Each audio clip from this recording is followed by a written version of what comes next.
So this is the 3-wire motor control circuit.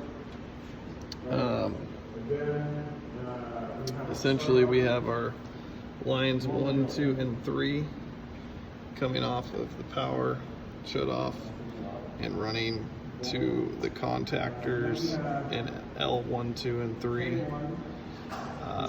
which goes through the contactors and passes through the contactor, which is normally open.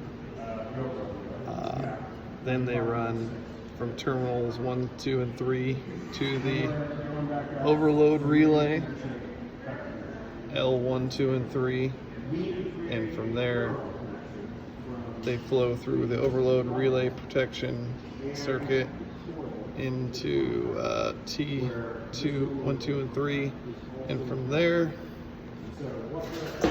those go to T1, 2, and 3 on the motor, which we wired to the 208 voltage specification, low voltage.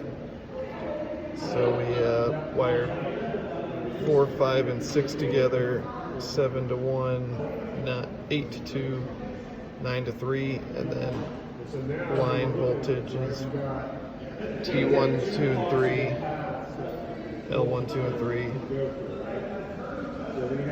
That's our power circuit.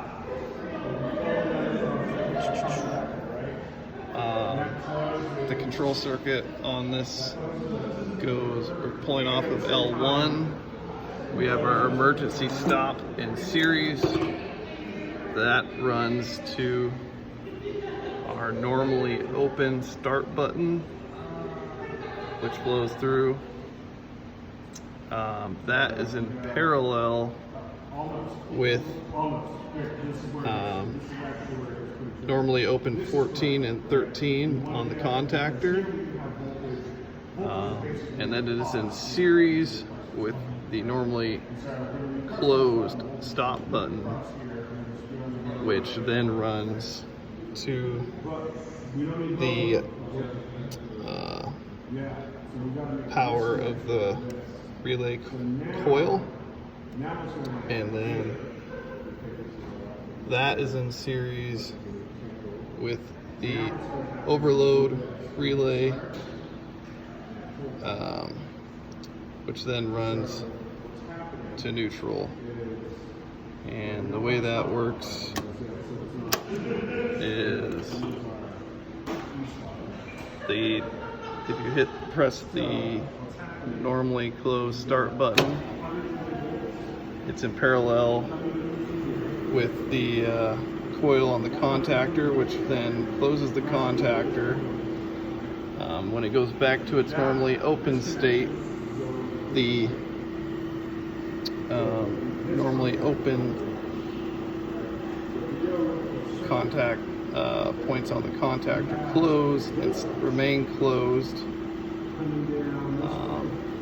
and that is in series with the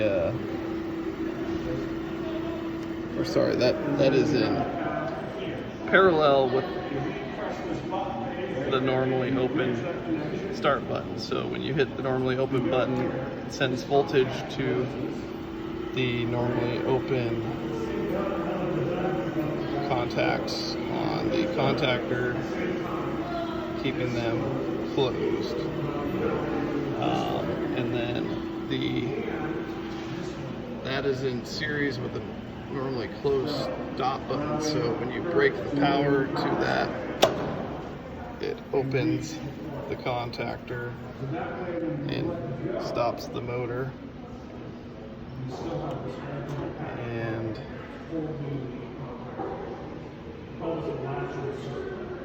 that is essentially the circuit with the stop button placed here in series.